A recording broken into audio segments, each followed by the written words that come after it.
Welcome back to How To University. Before we get started, like always, hit that subscribe button, turn on that notification bell, and don't forget to like the video to connect more students to the How To University channel.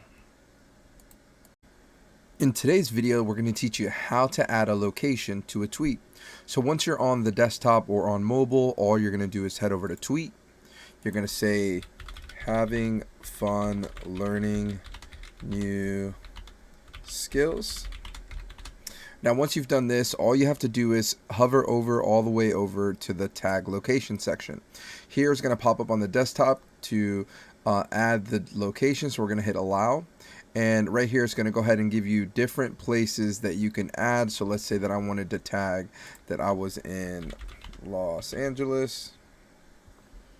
So we're going to click that and it's going to show up Los Angeles, California. Now when you're tweeting this, and it uploads to your Twitter feed, it's going to show that this tweet was sent from Los Angeles, California, or wherever you're visiting in case you want to connect with more people in that area. If you found this video helpful, make sure to leave a like, subscribe if you haven't already, and we'll see you in the next one. Peace.